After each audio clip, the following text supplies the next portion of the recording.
आज मैं आपको बाबा रामदेव के जीवन से जुड़े हुए ऐसे स्थानों पर लेकर जाऊंगा जिन्हें ज्यादा नहीं तो आप जानते हो और ना ही मैं जानता हूँ। नमस्कार दोस्तों, आपका स्वागत है। दोस्तों, आज मैं आपको राजा महाराजाओं की, सूरवीरों की, सूफी संतों की और लोक देवताओं की भूमि राजस्थान के रामदेवरा से आपका दिल की गहराई से स्वागत करता हूँ। दोस्तों, मैं आज आया हुआ हूँ बाबा रामदेव जी के ऋणिका धाम रामदेवरा में, जहां बाबा रामदेव जी ने जीवित समाधि ली थी। और आपको भी यहाँ बाबा रामदेव जी के जीवित समाधि के दर्शन करा। रामदेव जी का जन्म है वो विक्रम संवत 1409 में चैत्र सदी की पंचमी को हुआ था। 33 साल की उम्र में बाबा रामदेव ने अनेक लोगों को परिचय दिए थे। और जो आप मेरे पीछे दिखाई दे रहे हैं, जो सरोवर राम सरोवर है, इसी के जस्ट पास में ये उन्होंने जीवित समाधि ली थी। बाबा रामदेव का विवाह है वो अमरकोट की राजकुमारी नेतल देव के साथ हुआ था। आज अमरकोट है वो दोस्तों पाकिस्तान में पड़ता है। और आज अपनी यात्रा की शुरुआत है वो बाबा रामदेव जी के दर्शनों के साथ में शुरू करते हैं।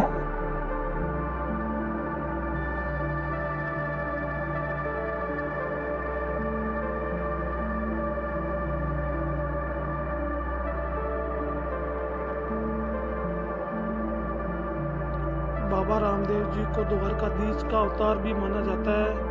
हिंदू धर्म के लोग इन्हें बाबा रामदेव जी और मुस्लिम धर्म के लोग इन्हें रामशाह पीर कहते हैं। दोस्तों, जब मध्यकाल में तुर्क, ईरान, मुगल शासकों द्वारा भारत के लोगों पर अत्याचार बढ़ गया था, उसी दौर में बाबा रामदेव जी का जन्म हुआ। सबसे चमत्कारिक और सिद्ध पुरुषों में बाबा रामदेव जी की गणना की जाती है। हिंदू मुस्लिम एकता के प्रति बाबा रामदेव जी के समाधि स्थल उड़ीसा में हर वर्ष भादवे महीने में है वो मेला लगता है। और यहाँ भारत और पाकिस्तान से है वो लाखों श्रद्धालु है अपनी मनोकामनाएं लेकर बाबा के दरबार में पहुँचते हैं। बाबा रामदेव जी ने हिंदू और मुस्लिम धर्मों के बीच एकता और भाईचारे को बढ़ावा दिया। बाबा रामदेव जी के दर्शन के बाद दोस्तों आगे बढ़ता हूँ मैं। जैसे आगे बढ़ते हैं तो कुछ समाधियाँ और दिखाई देती है। जो पहली समाधि दिखाई दे रही है वो इनके दादाजी रण सिंह जी की और दूसरी समाधि पत्नी नेतल देव की है। थोड़ी दूरी पर आपको स्क्रीन पर दिखाई दे रही होगी, ये उनके दोनों पुत्रों की, साधोजी और देवोजी की समाधियाँ बनी हुई है।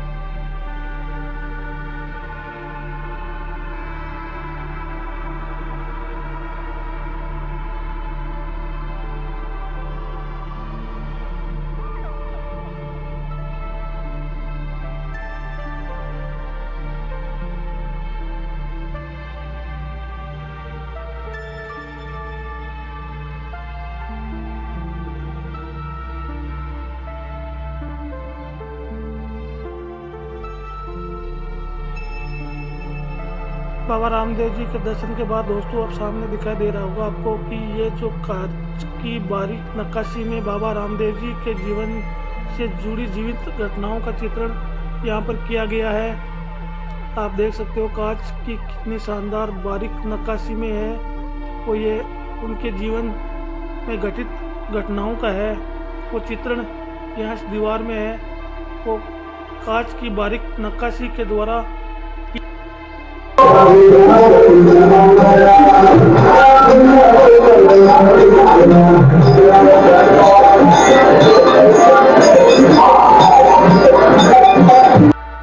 यह समाधि रामदेव जी महाराज की मुंह बोली बहन डाली बाई की है।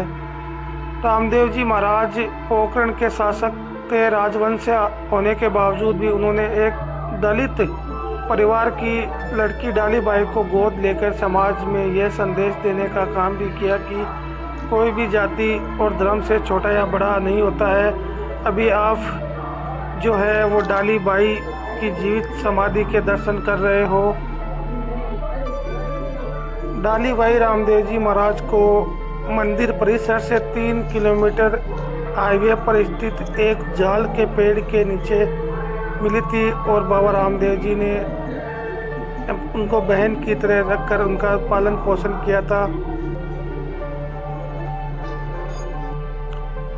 यह डाली बाई का कंगन है। दोस्तों, ऐसी मान्यता है कि इस कंगन के बीच में से लेटकर दूसरी तरफ निकलने से इंसान की जितनी भी मनोकामनाएं होती है वो सारी पूरी हो जाती है। यह डाली बाई के समाधि स्थल के पास में ही बना हुआ है। आप देख सकते हो यहाँ पर आने वाले जो श्रद्धालु है वो किस प्रकार से है इस कंगन के बीच में से लेटकर दूसरी तरफ निकल रहे हैं।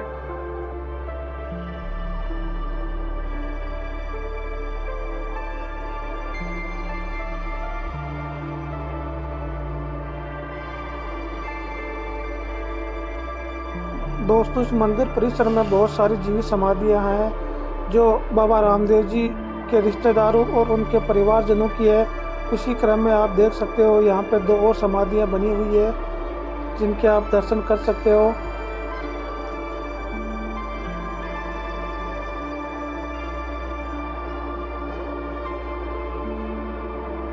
बाबा रामदेव जी की जीवित समाधियों के दर्शन करने के बाद दोस्तों मैं आ गया हूँ राम सरोवर की तरफ।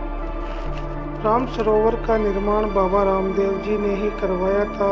इस सरोवर के पास में ही अभी आपने बाबा रामदेव जी और उनके परिवारजनों की जीवित समाधियों के दर्शन आपने किए थे और उनके वंशजों ने ही इस रामदेवरा गांव को बसाया था। कुछ लोग रामदेवरा को ही रुणीजा समझते हैं, बल्कि ऐसा नहीं है।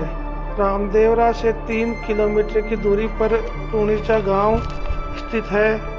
इस राम सरोवर के किनारे पर ही बाबा रामदेव जी ने जीवित समाधि ली थी और उनकी समाधि लेने के बाद में रुणीजा गांव है वो पूरी तरह से उजड़ गया था और उनके वंशजों ने ही रामदेवरा गांव है वो बसाया था। इसीलिए रामदेवरा को ही रुणीजा कहा जाता है।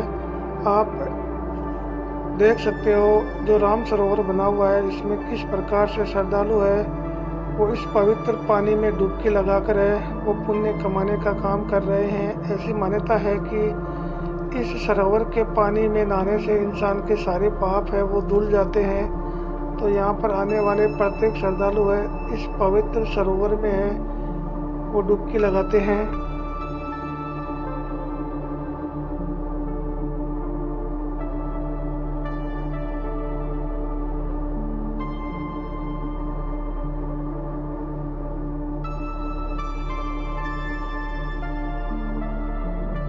दोस्तों, बाबा रामदेव समाधि स्थल के दर्शन और जो राम सरोवर तालाब के दर्शन करने के बाद में आइए आपको ले चलता हूँ मैं परचा बावड़ी।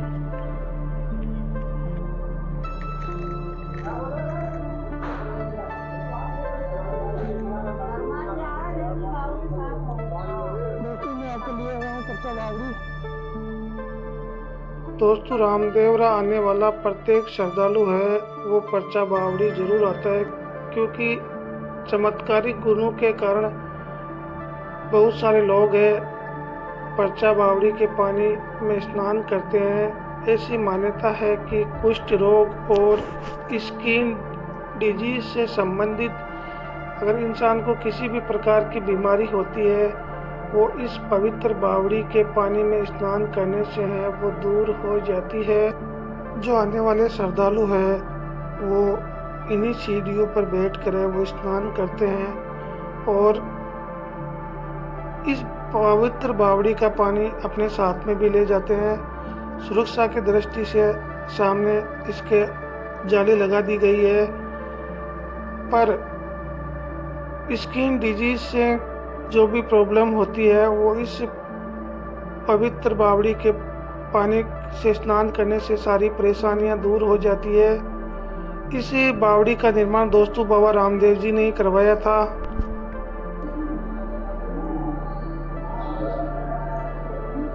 दोस्तों, परचा बावड़ी के दर्शन करने के बाद मैं आ गया हूँ रुणीचा गांव में। दोस्तों, रामदेवरा से रुणीचा है वो 5 किलोमीटर दूर पड़ता है। भैरव राक्षस के वध के बाद में बाबा रामदेव जी ने है वो रुणीचा गांव बसाया था। रुणीचा गांव मैं यहाँ एंट्री करते ही सबसे पहले यहाँ पर रामदेव जी महाराज की कुल देवी चिलाई माता का मंदिर है।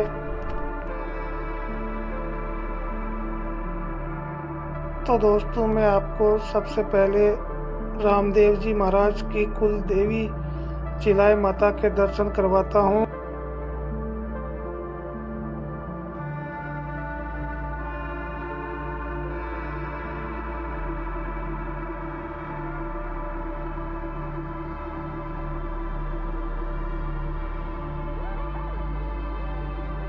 ये है रुनीचा कुआं जो इसी मंदिर परिसर में बना हुआ है रुनीचा गांव में। दोस्तों पश्चिमी राजस्थान में है, वो पानी की सबसे बड़ी समस्या थी, इसीलिए बाबा रामदेव जी ने है वो पानी की समस्या को देखते हुए रुनीचा गांव के वासियों के लिए है वो इस कुएं का निर्माण करवाया था। दोस्तों मुझे कुएं में पानी तो नहीं दिखाई दिया, पर आने वाले श्रद्धालु यहाँ पर पैसे जरूर चढ़ाते हैं। इसी कुएं के पास में है वो रामदेव जी महाराज का एक छोटा सा मंदिर बना हुआ है।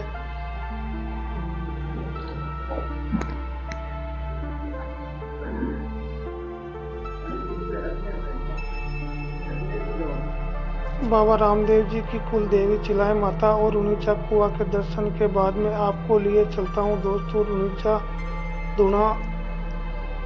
यही दोस्तों रुनीचा दूना है।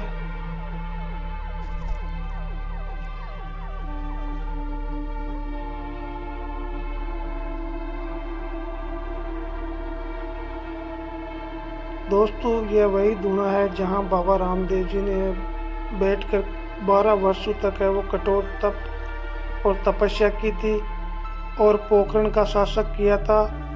इसी दूने के सामने बाबा रामदेव जी का चित्र है और पास में ही बाबा रामदेव जी के है वो पगले भी है। यहाँ ही से ही बाबा रामदेव जी ने है वो 12 वर्षों तक पोखरण के लोगों की सेवा की थी और लोगों को पर्चे दिए थे। वो यही दूना है दोस्तों, आप देख सकते हो। इसी दूने पर बैठकर है वो बाबा रामदेव जी ने है वो कठोर तप और तपस्या की थी और पोखरण के लोगों की सेवा की थी समर्पण के भाव से।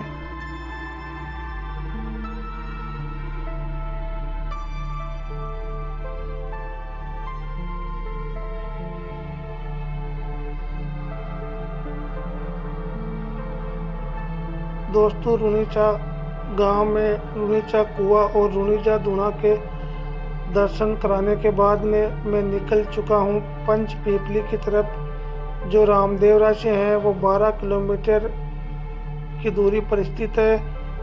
तो दोस्तों वीडियो के अंत तक बने रहिए, मैं आपको मिलता हूं पंच पीपली में।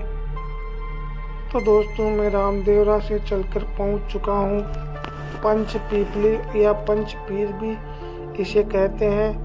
इसी स्थान पर बाबा रामदेव जी ने मक्का से आए 5 पीरों को पर्चा दिया था।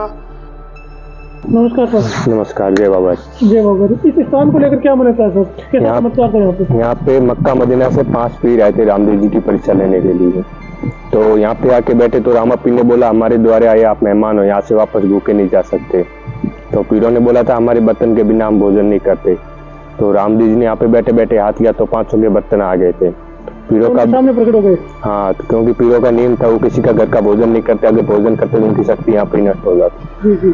तो पीरों ने खाना खाने में हाँ बोल दिया, तो उन लोगों ने खाना खाया तो 5 पीरों की शक्ति यहाँ पे नष्ट हो गई थी, 500 की।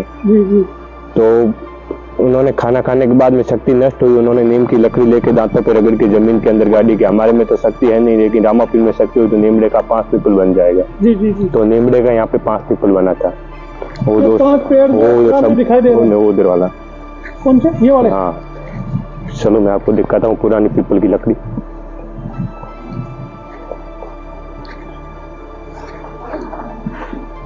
ये जो लकड़ी है ना सूखी वाली लकड़ी, हाँ, ये जो रामदेव जी के हाथ की है, जो पीरों ने लगाई थी नीम की लकड़ी का 5 पेड़। अच्छा। इनको आज 670 वर्ष पुरानी लकड़ी है। ये दर्शन के लिए, हाँ, ये दर्शन के लिए रखी हुई है, क्योंकि पहले तो अलग अलग थी, वो 5 के 5 गिर गई, बाद में उनकी जड़ के ऊपर निकला हुआ ये पीपल। अब इनको बोलते हैं 1 में 5, क्योंकि 5 शाखा है इनके अंदर। ये वाले जो सामने दिखाई दे रही है, हाँ, और यहाँ पे जब रामा पीर आए थे ना परीक्षा लेने के लिए, उससे पहले रामदेव जी यहाँ पे धूना तप करते थे। जी जी। तो सामने वाला धूना मंदिर है रामदेव जी का, ये देखो।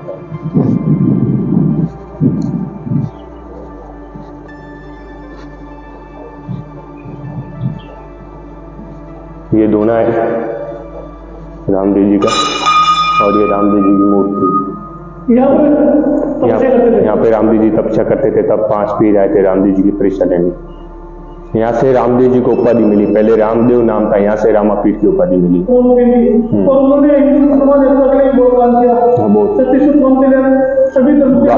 रामदेव जी के लिए सारे धर्म एक है। और वो अभी आपको बताए।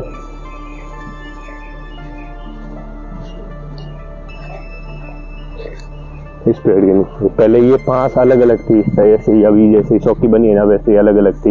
ये तो बाद में सारा विकास हो गया, तो वो पहले के जो निशानी थे वो इसी के नीचे बैठ कर उन्होंने भोजन किया, इसी जगह पे बैठ के खाना खाया था। तो उसके बाद में उनको पंच पीर की उपाधि मिली। और रामसा पीर, रामसा पीर, पहले रामदेव नाम था, यहाँ से रामा पीर की उपाधि मिली। रामा पीर की उपाधि। बहुत बहुत धन्यवाद। जय बाबा।